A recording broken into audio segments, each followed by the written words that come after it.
बिस्मिल्लाहिर्रहमानिर्रहीम। Dear students, अस्सलाम वालेकुम वरहमतुल्लाहि वबरकातुहू। आज का जो हमारा लेक्चर है वो LLB पार्ट 1 इस्लामिक स्टडी, इस्लामियात और एथिक्स यानी अखलाकियात के बारे में है। ठीक है जी। तो इसके जो टोटल सिलेबस है आपका, जो आपका निसाब तरतीब दिया गया है और इसमें जो इम्पोर्टेंट चीज़ें हैं वो आज आप तक पहुंचाई जाएंगी। इसके निसाब की तरफ आने से पहले मैं थोड़ी सी इसकी जो है वो अहमियत के बारे में, इसकी इम्पोर्टेंस के बारे में बता दूं कि अगर आप अपनी इस्लामियात जो है वो बड़ी थॉरोली पढ़ते हैं, अच्छे तरीके से पढ़ते हैं या अच्छे तरीके से आपको पढ़ाई जाती है, या आप अपनी एथिक्स जो है वो अच्छे तरीके से पढ़ते हैं या आपको पढ़ाई जाती है, तो ये आपको अदर देन जो हमारे कॉम्पिटिटिव एग्जाम्स हैं जिसमें CSS है और PMS है, उसमें एक भरपूर अंदाज से आपको फायदा पहुंचा सकती है। अगर हम PMS की बात करें तो उसके जो कंपल्सरी सब्जेक्ट्स हैं उसके अंदर 100 की जो है वो इस्लामिक स्टडी होती है। जो ऑब्जेक्टिव पोर्शन भी है वहां पे और सब्जेक्टिव पोर्शन भी है। अगर आप LLB पार्ट 1 में अपनी इस्लामिक स्टडी को बड़े अच्छे तरीके से पढ़ते हैं तो वहां पर आपका तकरीबन जो है वो 70 to 80% जो पोर्शन है वो इंतहाई अच्छे तरीके से कंप्लीट होता है। ठीक है जी। उसमें बहुत सारी चीजें जो है वो आपकी कवर हो जाती हैं।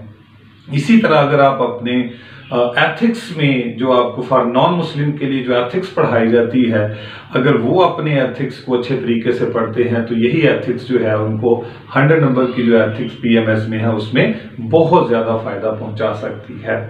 उसमें तकरीबन ये 90% जो है वो सिलेबस वहाँ पे कवर होता है।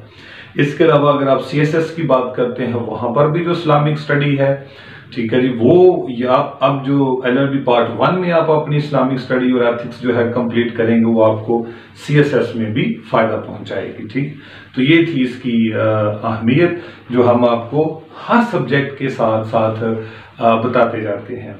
ठीक है। So dear students, come to the syllabus. निसाब जो तरतीब दिया गया है, मुस्लिम्स कैंडिडेट के लिए इस्लामिक स्टडी है और नॉन मुस्लिम कैंडिडेट्स के लिए एथिक्स यानी अखलाकियात है। अगर हम इसकी इब्तदाई मालूमात की तरफ जाएं तो डियर स्टूडेंट्स, ये हमारी जो इस्लामिक स्टडी और जो हमारी एथिक्स है ये 60 नंबर का पेपर आपको आएगा। ओके जी। और ये 2 घंटे पे आपने कंप्लीट करना होता है। इसमें टोटल क्वेश्चन जो होते हैं वो आपको 5 आते हैं। अगर हम इस्लामिक स्टडी की बात करें तो इस्लामिक स्टडी में आपको ऑप्शंस दी जाती हैं। टोटल 5 सवाल होते हैं और उन 5 सवालों में जो है वो ऑप्शन होती है, यानी एक सवाल के अंदर 2 पार्ट होते हैं, उनमें से आपने एक अटेम्प्ट करना होता है। अगर हम बात करते हैं अपने एथिक्स की यहाँ पर, तो एथिक्स जो है उसमें टोटल क्वेश्चन जो आपने अटेम्प्ट करने होते हैं वो 3 होते हैं और तीनों सवाल ही जो आपके हैं वो 20-20 नंबर पर मुहित होते हैं। ठीक है। तो एथिक्स के जो स्टूडेंट्स हैं उन्होंने 3 सवाल अटेम्प्ट करने होते हैं और तीनों सवाल 20-20 नंबर के होते हैं और 60 पूरे होते हैं। और जो इस्लामिक के कैंडिडेट्स हैं उन्होंने 5 सवाल जो है वो अटेम्प्ट करने होते हैं उन्हीं 2 घंटों के अंदर। सो सिलेबस की तरफ चलते हैं। सो डियर स्टूडेंट्स, सबसे पहले हम इस्लामिक स्टडी के सिलेबस की बात करते हैं। इस्लामिक स्टडी का जो सिलेबस है डियर स्टूडेंट्स वो 6 हिस्सों में कैटेगराइज किया गया है। ठीक है जी। नंबर 1 जो है इसमें मारूजी सवालात आते हैं। 10 सवालात होंगे, क्वेश्चंस होंगे, उनके आपने सब्जेक्टिव में आंसर करना होते हैं।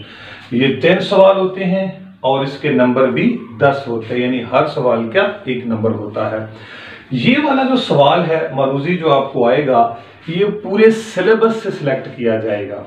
इसके लिए कोई उन्होंने स्पेसिफाइड नहीं किया कि ये सिर्फ अहादीस से आएगा या आयात से आएगा। ये पूरा जो सिलेबस है आपका इस्लामियात का उस पर मुहित होगा। जो दूसरा इसके अंदर कॉन्सेप्ट है वो आयात मुबारका है, कुरान करीम के हवाले से जो है वो बात होगी। इसमें तर्जमा और तशरीह करना होती है। जो आयात मुबारका आपको आएंगी उनकी तर्जमा और तशरीह करनी होती है। 3 आपको आयात आएंगी। ठीक है जी। 3 में से 2 का इंतखाब आपने करना है। सो 2 का इंतखाब हो गया, यानी इसके 20 नंबर हो गए। एक आयत का 10 नंबर है और 2 अटेम्प्ट करनी है, 20 नंबर हो गए। इसके बाद ये स्टूडेंट्स अहादीस मुबारका आपको आएंगी, उनका भी तर्जमा और तशरीह भी आपने करना है, ठीक है। ये 2 जो हैं अहादीस आपको आएंगी, 2 में से एक आपने अटेम्प्ट करनी है। चूंकि एक अटेम्प्ट करनी है लिहाजा इसके 10 नंबर होते हैं। इसी तरह डियर स्टूडेंट्स सीरतुन नबी सल्लल्लाहु अलैहि वसल्लम, इस पर मुश्तमिल सवालात भी जो हैं वो आपसे पूछे जाएंगे। सो सीरतुन नबी सल्लल्लाहु अलैहि वसल्लम से 2 सवाल आपको आते हैं, 2 में से एक आपने चॉइस करना होता है और इसके नंबर होते हैं डियर स्टूडेंट्स 10 मार्क्स। इसके अलावा नंबर 5 पे इस्लामी तहजीब और सकाफत के हवाले से भी आपको सवालात पूछे जाएंगे। ये स्टूडेंट्स इसमें से 2 सवाल आपको आते हैं, 2 में से एक जो है वो आपने अटेम्प्ट करना होता है। चूंकि एक अटेम्प्ट करना है लिहाजा इसके 10 नंबर होते हैं। इसके अलावा डियर स्टूडेंट्स आखिरी जो पोर्शन है वो आपका ग्रामर का होगा, ठीक है। सो ग्रामर में कौन कौन सी चीजें पूछनी है? माजी है, फेल माजी, मुजारे, अमर, नहीं, जुमला फेलिया, जुमला इस्मिया, मुरक्कबे अजाफी, मुरक्कबे तौसीफी, अल ज़माइर यानी प्रोनाउंस एंड हरूफुल जर। ये आपके सिलेबस के अंदर जो है उन्होंने ग्रामर का पोर्शन दिया है। और याद रखना है जो ग्रामर का पोर्शन है वो अक्सर देखा गया है वो इन मारूजी सवालात में से पूछा जाता है। अतः दैन भी 10 नंबर का आ सकता है, 5 नंबर के भी पार्ट बन सकते हैं, लेकिन अक्सर देखा गया है कि ये मारूजी सवालात में से पूछा जाता है। सो डियर स्टूडेंट्स ये था आपका सिलेबस इस्लामियात का। सो अब बारी बारी जो है वो इन सारी चीज़ों को हम फर्दर जो है वो इलाबोरेट करते हैं। सो डियर स्टूडेंट्स कुरानी आयात मुबारका उसके बारे में मज़ीद डिटेल देखते हैं कि क्या है। सो डियर स्टूडेंट्स टोटल जो है वो आपको 8 सूरह मुबारका दी गई हैं। इन 8 सूरह मुबारका में 71 आयात जो हैं उनका तर्जमा और तशरीह जो है वो आपसे पूछा जाता है। सो इसकी डिटेल देखते हैं क्या है। नंबर 1 है जी हमारे पास सूरह बकरा। सूरह बकरा कुरान पाक की दूसरी सूरह है। इसमें से आयात नंबर 1 ता 5 और 284 से लेके 286 तक है और इसका मौजू जो है वो ईमानियात है, यानी ईमान के बारे में है। अल्लाह पर ईमान, किताबों पर ईमान, फरिश्तों पर ईमान, यौम आखिरत पर ईमान। इसके बाद डियर स्टूडेंट्स सूरतुल इनाम है। सूरह इनाम जो है ये कुरान पाक की सूरह नंबर 6 है। इसकी आयात हैं 151 से 153 तक और इसका मौजू है हकूकुल इबाद। इसके बाद सूरतुल नहल है। सूरतुल नहल जो है ये कुरान पाक की 16 यानी 16 नंबर सूरह है। इसकी आयात 12 से 14 तक है और मौजू इसका है तफक्कुर तदब्बुर। इसके बाद ये स्टूडेंट्स है जी सूरतुल फुरकान। सूरतुल फुरकान जो है कुरान पाक की 25वीं सूरह है। इसकी आयात 63 से 77 तक है और इसका मौजू जो है वो आदाब मुआशरत है, यानी मुआशरत के बारे में जो है वो बताया गया है। इसके बाद सूरतुल अहज़ाब। सूरतुल अहज़ाब कुरान पाक की 33 है और आयत नंबर है इसकी 6, 21, 32, 33, 40, 56 से लेके 59 तक और इसका मौजू जो है वो अज़वाजुन नबी सल्लल्लाहु अलैहि वसल्लम, उसवा हसना, खत्म नबूवत सल्लल्लाहु अलैहि वसल्लम, मकाम रसालत सल्लल्लाहु अलैहि वसल्लम, नमूस रसालत सल्लल्लाहु अलैहि वसल्लम। सो ये तमाम मौजू जो हैं वो सूरह अहज़ाब में डिस्कस हुए हैं। इसके बाद सूरह फतह। सूरह फतह जो है वो कुरान पाक की सूरह नंबर 48 है और इसकी आयात एक ही आयत है, इसकी आयत नंबर 49 है। मौजू इसका है जी रसालत मुहम्मदिया सल्लल्लाहु अलैहि वसल्लम और फ़ज़ाइल अस्हाब रसूल सल्लल्लाहु अलैहि वसल्लम, सहाबा इकराम के जो फ़ज़ाइल हैं वो इसमें बयान किए गए हैं। सूरह हुजरात है। सूरह हुजरात कुरान पाक की 49 नंबर सूरह है। आयात है इसकी 1 से 18 तक। मौजू है इसका अदब नबवी सल्लल्लाहु अलैहि वसल्लम और मुआशरती अहकाम हैं, मुआशरे में जो मुख्तलिफ हुक्म दिए गए हैं। सूरह सफ। सूरत सफ जो है वो कुरान पाक की सूरह नंबर 61 है। आयात इसकी 1 से 14 तक है और मौजू है इसका जी बशारत बेअसत खत्मुल मुरसलीन सल्लल्लाहु अलैहि वसल्लम। जिहाद के बारे में हुक्म है, नुसरत के बारे में आयात हैं, यानी जो नुसरत की खबर दी गई है, गलबा दीन के बारे में जो है वो इसके बारे में आयात मौजूद हैं और बेहतरीन तिजारत जो है उसका भी जिक्र मौजूद है। ठीक है जी, तो ये सारे मौजू आयात और जो सूरह मुबारका है वो बता दिया गया है। ठीक है जी स्टूडेंट्स। डियर स्टूडेंट्स, नेक्स्ट जो अहम मालूमात आपके साथ शेयर करनी है वो ये है कि इन आयात मुबारिका का जिसका जिक्र हम कर चुके हैं, इन आयात मुबारिका का तर्जुमा हमने कैसे करना है और इन आयात मुबारिका की तशरीह हमने कैसे करनी है। सबसे पहले हमने उसका तर्जुमा करना होता है। अगर आप बेहतरीन मार्क्स लेना चाहते हैं, अच्छे मार्क्स इसमें लेना चाहते हैं, तो आपको ये तरीका जो है वो अडॉप्ट करना पड़ेगा। सबसे पहले आपने मिडल में यानी पेज के दरमियान में हेडिंग लिखनी है तर्जुमा की, बहुत खूबसूरत अंदाज से। उसमें जब आप दरमियान में हेडिंग लिखेंगे तो नंबर 1 लिखेंगे अरबी से उर्दू में तर्जुमा।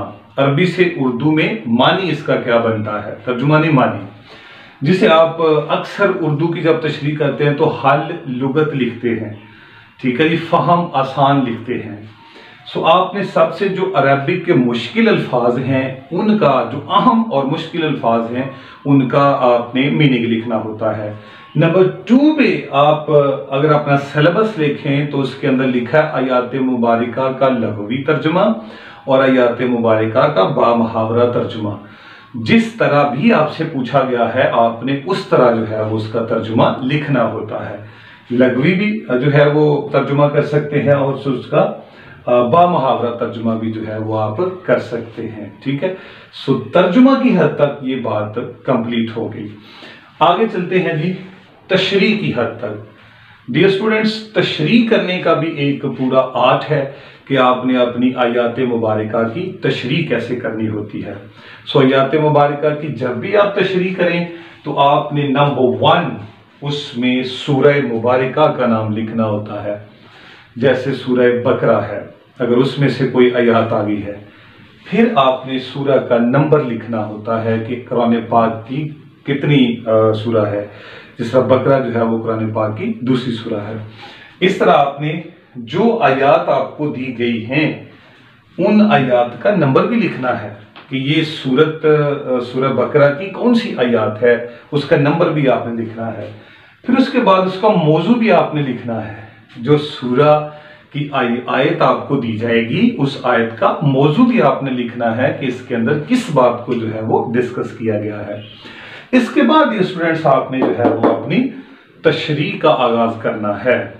ठीक है, अगर इसमें मजीद आप इजाफा करना चाहते हैं तो यहाँ पे आप लिख सकते हैं कि ये मक्की सूरह है या ये मदनी सूरह है। ओके जी, तशरीह का जब आप आगाज करेंगे तो ये स्टूडेंट्स ये समझना है कि एक आयत जो है आप उसके 10 नंबर होते हैं, उसका तर्जुमा भी करना है, उधर भी नंबर डिवाइड हो रहे हैं 3-4, और हमारे पास तशरीह के जो नंबर है वो 5 से 6 बचते हैं। तो इस हवाले से 5-6 के हिसाब से जो है वो आपने अपनी तशरीह को कंप्लीट करना है और अपने टाइम का खास ख्याल रखना है। तशरीह के अंदर आपने अगर खूबसूरत अशआर हैं आपके पास, इकबाल के हैं, ठीक है, अदर देन जो उस आयत मुबारिका के साथ मुमासलत रखते हो उनका जो है वो आपने लिख लेने हैं। इसके बाद जो है कोई और कुरानी आयत जो है जो उससे फिट करती है उस मौजू से वो लिख लेनी है। फिर यहाँ पे अहादीस मुबारका जो उससे फिट है वो आप लिख सकते हैं। कोई अकवाल ज़री हैं, ठीक है जी, ये आप यहाँ पे फिट कर सकते हैं। तो तशरीह के अंदर जो है आपने खूबसूरत अंदाज से बनाना है तो इनका आपको इस्तेमाल करना पड़ेगा। अगर आप इनका तशरीह में इस्तेमाल करेंगे तो आपकी तशरीह जो है वो बड़ी इफेक्टिव होगी। सो डियर स्टूडेंट्स, नेक्स्ट है जी अहादीस नबवी सल्लल्लाहु अलैहि वसल्लम। आप सल्लल्लाहु अलैहि वसल्लम की जो अहादीस हैं उनके बारे में भी जो है वो आपको 10 नंबर का सवाल पूछा जा सकता है। ठीक है जी, इसमें 2 अहादीस आपको आएंगी, एक का आपने तर्जुमा और तशरीह करना होता है। टोटल जो आपका सिलेबस है डियर स्टूडेंट्स, उसमें कुल जो है वो 26 के करीब उन्होंने अहादीस मुबारका दी हुई है। ठीक है जी, ये 26 जो अहादीस मुबारका आपको दी गई हैं, ये बुखारी शरीफ, मुस्लिम शरीफ, तिरमिज़ी शरीफ वगैरह वगैरह से मुख्तलिफ जो है वो अहादीस की किताबों से ये इकट्ठी की गई है। ओके जी, तो हमने देखना ये है कि अब इनकी अगर हमने तर्जुमा और तशरीह करनी है तो फिर किस तरह करेंगे। अगर तर्जुमा करना है तो उसी तरह अरबी से उर्दू, जो मुश्किल अल्फाज अरबिक में है उनका उर्दू में तर्जुमा, उर्दू में उनका माना आपने लिखना है, ये ज़रूर बिल ज़रूर लिखना है। इसके बाद जी तर्जुमा उसने जैसा आपसे मांगा है, अगर उसने लघवी तर्जुमा उसका जो है वो मांगा है तो वो प्रोवाइड कर दें। अगर उसने बामुहावरा तर्जुमा आपसे मांगा है तो बामुहावरा तर्जुमा जो है वो उस हदीस मुबारका का आप कर दें। इसके अलावा तशरीह पे आते हैं जी। तशरीह जो है वो इसकी इस तरह जिस तरह हम तरीका बता रहे हैं इस तरह आप करेंगे तो इंशाल्लाह आप बहुत ज़बरदस्त नंबर लेने में कामयाब हो जाएंगे और आपका एक एक नंबर जो है वो आपका आगे चल के दीगर मुकाबला जाती इम्तिहान में इंतहाई अहमियत का हामिल होगा। तशरीह के अंदर पेज के दरमियान में आपने तशरीह लिख देनी है और उसकी राइट, जब आप उससे एक लाइन छोड़ के राइट साइड पे आपने हवाला लिखना है इस तरह, यानी ये हदीस कहाँ से आई, कैसे आई, किसने बताया, ये सारा आपने हवाला में लिखना होता है। हवाला में नंबर 1 रावी का नाम लिखना है, किसने ये हदीस रवायत की, किताब, हदीस की किताब कौन सी है, बुखारी शरीफ है, मुस्लिम है, तिरमिज़ी है, इब्ने माजा है, जो भी है। बाब, अब किताब के अंदर बाब होता है, नमाज एक बाब है, हज एक बाब है, जिहाद एक बाब है, वजू एक बाब है, गुस्ल एक बाब है। ठीक है जी, तो ये बाब आपने लिखना है। फिर उसका मौजू क्या है, उस हदीस के अंदर किस बात को जो है वो डिस्कस किया गया है, ये लिखना है। अगर उस किताब की बुखारी शरीफ है, मुस्लिम है, तो ये भी उसके अंदर तहरीर करना है कि ये जिल्द 1 में से ली गई है, जिल्द 2 में से है, 3 में से है, अगर उसकी मौजूद है तो, अगर मौजूद नहीं है तो फिर नहीं लिखना। दर्जा, जो हदीस बताई जा रही है ये सही हदीस है या ज़ाइफ हदीस है, इसका कॉन्सेप्ट है जी हमारा, चूंकि जो फिलॉसफी है, स्कूल ऑफ थॉट्स जो है वो हमारे 4 हैं जो अपने अपने आइडियाज रखते हैं। देखना पड़ेगा कि वो सही दर्जा है या ज़ाइफ दर्जा है। तो जब भी आपने हदीस मुबारका का तर्जुमा और तशरीह करना है डियर स्टूडेंट्स, तो आपको ये वाली सारी चीज़ें जो है वो करना पड़ेगी। ठीक है जी। डियर स्टूडेंट्स, नेक्स्ट जो हमारा टॉपिक है वो है जी सीरतुन नबी सल्लल्लाहु अलैहि वसल्लम। सीरतुन नबी सल्लल्लाहु अलैहि वसल्लम में भी आपको 2 सवाल आते हैं, 2 में से एक की ऑप्शन लेनी होती है आपने और ये 10 नंबर का होता है। इसमें जो 5 चीज़ें हैं उनको काउंट किया गया है। जो 5 चीज़ें हैं उनमें नंबर 1 जो है वो मुतालिया सीरत नबवी सल्लल्लाहु अलैहि वसल्लम की ज़रूरत और अहमियत क्या है। इसके अलावा नबी करीम सल्लल्लाहु अलैहि वसल्लम के हिकमत इनकलाब, आप वसल्लम किस तरह जो है वो इनकलाब लेके आए। इसमें जो मौजू है वो नोट कर लीजिएगा। हिजरत, हिजरत का कॉन्सेप्ट है।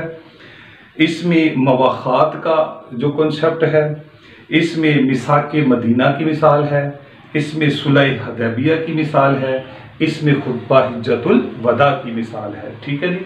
तो ये सारी जो है हिकमत इनकलाब, इन 5 जो चीज़ें बताई हैं इनको सामने रखते हुए आपने एक्सप्लेन करना है। इसके बाद है तज़किया नफ्स। तज़किया नफ्स का नबवी मिनहाज और अमली नमूने। आप वसल्लम ने तज़किया नफ्स के बारे में जो तरीक़ाकार, जो अमली नमूने दिए हैं वो आपने बयान करने होते हैं। फिर तामीर सीरत और शख्सियत की तामीर के बारे में जो नबी करीम सल्लल्लाहु अलैहि वसल्लम का तरीक़ाकार था और जो अमली नमूने आपने दिखाए उसका जिक्र करना होता है। इसके बाद है तश्कील इज्तमाइयत और मुआशरत और उसवाए हसना। इसके बारे में भी जो है वो 10 नंबर का पूछा जा सकता है। डियर स्टूडेंट्स, जब भी आपने इस पोर्शन को एक्सप्लेन करना है तो याद रखना है सबसे पहले आपने उसकी सिनॉप्सिस तैयार करना होती है। ओके जी। हर सवाल की पहले आपने उसका जो खाका है वो तैयार करना होता है। खाका तैयार करेंगे तो ही आपके नंबर जो है वो बेहतरीन से बेहतरीन आ सकते हैं। खाका कैसे तैयार होता है, दरमियान में आप जो है वो सिनॉप्सिस यानी खाका जो है वो लिखेंगे। इसके अलावा राइट साइड पे नंबर 1 उसका तारुफ है, कोई भी जो पोर्शन आता है। उसके बाद फर्ज करें मुताले सीरत की ज़रूरत और अहमियत है, ठीक है। तो नंबर 1 जो है वो आपका तारुफ का जो होगा। इसके बाद नंबर 2 जो आप लिखेंगे वो सीरत के बारे में आप लिखेंगे कि सीरत के क्या मानी हैं, ठीक है जी, ये आप लिख सकते हैं। इसके बाद आप जो ऑप्शन है वो ज़रूरत और अहमियत पे आएंगे। पहले ज़रूरत लिखेंगे नंबर 3 और उसके बाद अहमियत लिखेंगे। उसके बाद जो है वो आप अपना खुलासा लिखेंगे, ठीक है जी। इस तरह जो ज़रूरत है उसके भी जितने आगे फर्दर सब पॉइंट्स बनते हैं वो आपने अपने खाका यानी सिनॉप्सिस में लिखने होते हैं। अहमियत के जितने पॉइंट लिखने हैं वो भी आपने समराइज करके वहां पे लिखने होते हैं। ये खाका तैयार करेंगे तो आपके बेहतरीन नंबर आ सकते हैं। इसके अलावा जी आखिरी जो पोर्शन होगा हमारी इस्लामिक स्टडी का वो है इस्लामी तहजीब व सकाफत। इसमें से भी 2 सवाल आते हैं, एक ही ऑप्शन आपने लेनी होती है, 10 नंबर होते हैं। नंबर 1 इसके अंदर जो डिस्कस किया गया है वो है जी खसाइस, खूबियां। इस्लामी तहजीब के जो खसाइस हैं इसमें तौहीद का बयान है जी, रूहानियत का है, तसव्वुर मसऊलियत है, इंसानी अज़मत व मसावात, आलमगीर अखुवत, अदल के बारे में है, इंसानी हकूक, इखलाकी इक़दार, रवादारी यानी एतदाल और तवाज़ुन, ठीक है। इन सब के बारे में जो है आपको अच्छी खासी मालूमात होनी चाहिए। इसके बाद जी इस्लामी तहजीब और सकाफत के जो आलमी असरात हैं उसके बारे में आपने लिखना होता है, पूछा जा सकता है। इसके बारे में मगरबी तहजीब और सकाफत के बारे में भी हमारे पास एक टॉपिक मौजूद है। सो मगरबी यानी वेस्टर्न जो हमारे पास तहजीब है उसकी खूबियाँ क्या हैं और उसके असरात क्या हैं। फिर उसी में से एक और बात भी, कुछ तहजीबों का तसादुम है, इस्लाम और दूसरी जो तहजीबें हैं इनका आपस में जो तसादुम है और इनका जो तनकीदी जायजा है ये भी आपने पेश करना होता है। सो ये जो दोनों टॉपिक्स हैं सीरतुन नबी सल्लल्लाहु अलैहि वसल्लम है और इस्लामी तहजीब व सकाफत है। डियर स्टूडेंट, जब भी आपने इनको लिखना है सिनॉप्सिस तैयार करें। सिनॉप्सिस तैयार करने के बाद फिर इनकी खूबसूरत हेडिंग्स लिखा करें। हेडिंग्स के साथ आप इनको अटेम्प्ट करेंगे तो बहुत अच्छे नंबर आने की तवक्को की जा सकती है। इसके साथ साथ आप इनमें अशार का इस्तेमाल करें बहुत ज़्यादा। इसके अंदर अहादीस मुबारका का इस्तेमाल करें, आयात मुबारका का इस्तेमाल करें, अक़वाल ज़री का इस्तेमाल करें। फिर ये जो है आपका सवाल इंतहाई अहम होगा और आपको नंबर जो है वो बेहतर से बेहतर आने की उम्मीद है। सो डियर स्टूडेंट्स, ये इस्लामियात के बारे में जो पूरा जो हमने आपको तारुफ प्रोवाइड कर दिया है। नेक्स्ट है हमारे पास एथिक्स यानी इखलाकियात for the non Muslim candidates, ठीक है। सो नॉन मुस्लिम कैंडिडेट्स मुतवज्जो हों, आपका जो पोर्शन है इसमें टोटल आपको 6 सवाल पूछे जाएंगे, ठीक है। 6 सवाल आपको पूछे जाएंगे। इन 6 सवालात में से आपने 3 का जवाब देना है, ठीक है जी, 3 का जवाब देना है। आपका हर सवाल जो है वो 20 नंबर पर मुश्तमिल होगा, ठीक है जी, 20 नंबर पर मुश्तमिल होगा। यानी आपने 6 में से 3 करने हैं और हर सवाल का 20 नंबर होगा। इस तरह आपके 60 नंबर जो है वो कंप्लीट हो जाएंगे और आपने भी 2 घंटे में ही अपना पेपर जो है वो कंप्लीट करना होता है, ठीक है जी। सो एक बात याद रखनी है, 20 नंबर का सवाल है तो फिर उसको 20 नंबर के सवाल के तमाम तकाजे पूरे करने पड़ेंगे। अगर उतना मटेरियल आपको लिखना पड़ेगा कि जितना आपके 20 नंबर जो है वो सेव होते हों, ठीक है। मैक्सिमम जो है इसके बारे में लिखना है। अपने टाइम को मैनेज करें, 2 घंटे को देखें, यानी 120 मिनट्स जो है वो आपके पास बनते हैं। सो 120 मिनट को डिवाइड कर लें 3 पे तो 40 मिनट जो है वो आपके पास बच जाते हैं एक सवाल के लिए। सो एक सवाल को आपने 40 मिनट में करना होता है। उसमें से 2-3 मिनट जो है 40 में तो वैसे ज़ाया हो जाते हैं।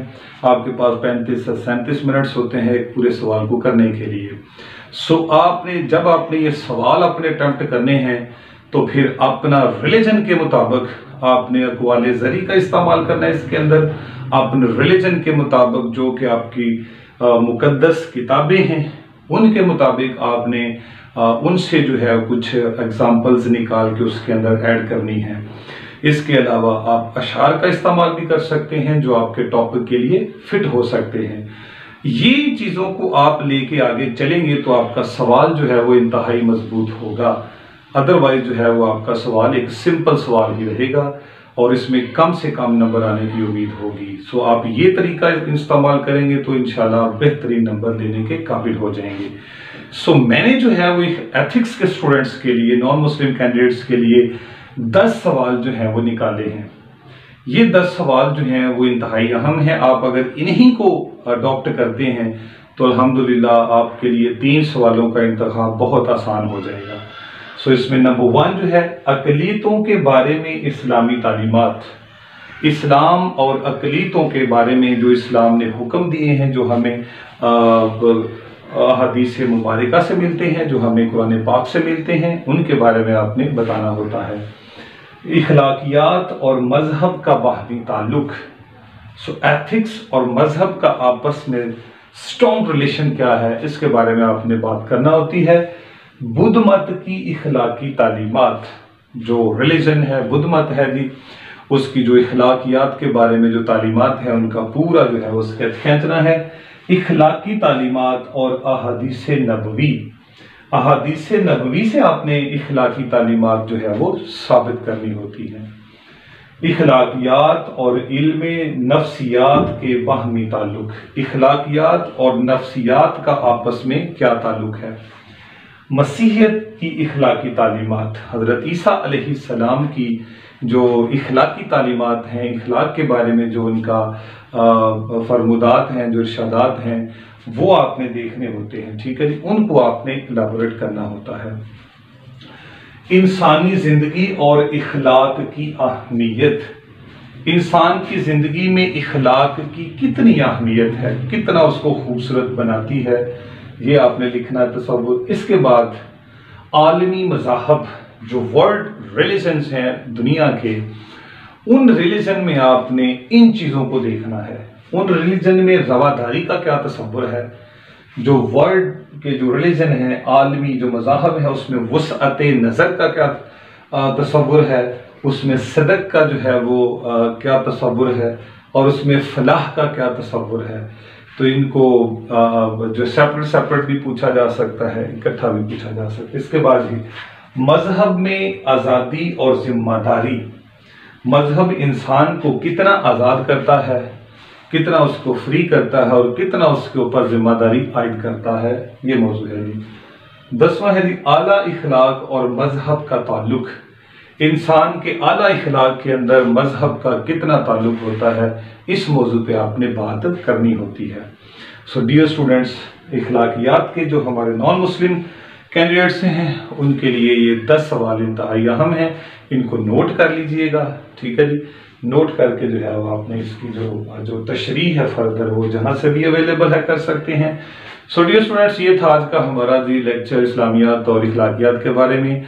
उम्मीद है आपको लेक्चर ज़रूर पसंद आया होगा। अगर आपको लेक्चर पसंद आया है तो आप हमारे चैनल को सब्सक्राइब खुद भी करें, दूसरों को भी कराएं और इसको शेयर भी किया करें, कमेंट भी किया करें हमारी हौसला अफजाई के लिए। और दूसरी और आखिरी जो अहम बात है वो ये है डियर स्टूडेंट्स, आप पाकिस्तान के किसी भी हिस्से में हैं, आप हमसे व्हाट्सएप के ऊपर रब्ता कर सकते हैं 0300 426 0669। इसके जितने भी नोट्स हैं वो आपको प्रोवाइड कर दिए जाएंगे। आपकी इस्लामियात और एथिक्स के बारे में जो भी प्रॉब्लम्स हैं आप हमें व्हाट्सएप कर सकते हैं, हम आपको वहाँ आपसे शेयर कर देंगे। ठीक है जी, थैंक यू सो मच। अस्सलामु अलैकुम वरहमतुल्लाहि वबरकातुहू।